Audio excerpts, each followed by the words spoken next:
The views expressed are solely those of the speaker and not necessarily those of Paltalk.com, AVM Software, or its advertisers.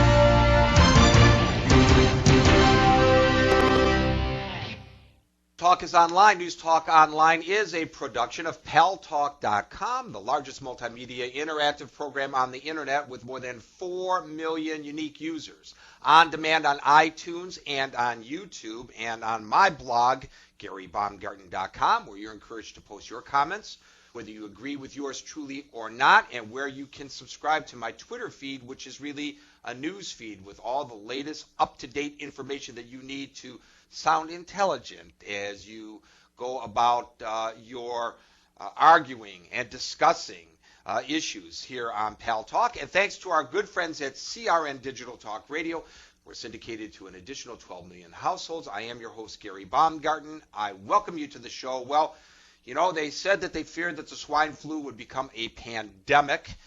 It apparently has not, at least not yet. It seems to actually be waning, and yet they say that perhaps in late summer or fall or winter, it could rear its ugly head again, and whether it is a swine flu or something else, we don't want to be like Chicken Little claiming the sky is falling, and then when it actually does fall, nobody pays attention.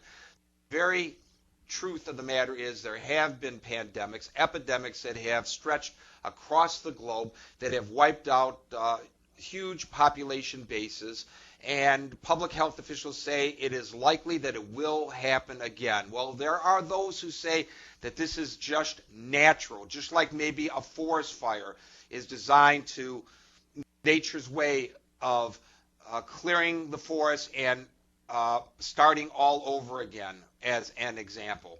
Among those who perhaps feels that way is our guest today. His name is Leon Kolankiewicz, and I hope I'm pronouncing your name right, Kolankiewicz. I don't know. Tell me how you pronounce your last name, Leon. I pronounce it Kolankiewicz. Kolankiewicz, okay. Kolankiewicz, Look, yeah, I pronounce it Baumgarten, and people get that wrong as well. So I apologize if I'm saying it wrong. But anyway, you are a practicing environmental scientist, wildlife ecologist, and natural resource planner. You have worked at the federal, state, and local levels in government and for the nonprofit and private environmental consulting sectors. And you have been involved in analysis, advocacy, field research, resource management, and education. And do you think that a pandemic, if one were to occur, really is nature's way of saying to the humanoids, you know what, there are just too many of you for this planet Earth? Well, Gary, it's certainly one of the ways, and I want to make it clear that I'm not advocating this way. As a matter of fact, people like myself, and I have been a population activist, have been concerned about overpopulation, human overpopulation for probably 35 years now. People like myself have long said that if we don't find humane, rational ways to control the growth of the human population and ultimately stabilize it, and perhaps even at this point reduce it, then nature will step in and do the job brutally. And certainly pandemics or infectious diseases are one of nature's methods for doing that without mercy, and without any concern for human suffering and the ultimate outcome of it.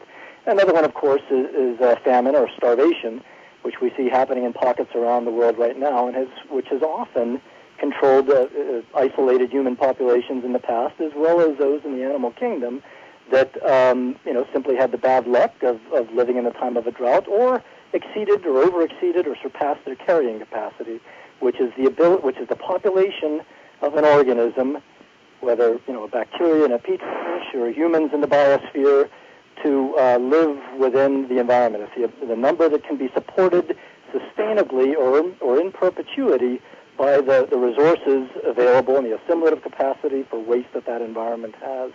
And right now, there's been actually a long-running debate as to whether or not human beings may have exceeded the long-term carrying capacity of the Earth, and whether or not we're going to be able to rein our own numbers in, or if nature will step in to do the job for us. Well, Leon Kolankiewicz, let me ask you this. Don't we have the resources to take care of everyone on this planet? Aren't there proper medicines? Isn't there a way that we can assure that everybody on this planet gets at least 3 squares and safe water to drink and sanitation where they're not, taking dumps in rivers and on train tracks as they do in India? I mean, don't we actually have the resources to handle the population that we have? We just haven't distributed it properly. Yeah, that point is debatable, and that again is a long source of contention and debate among those of us who follow these issues.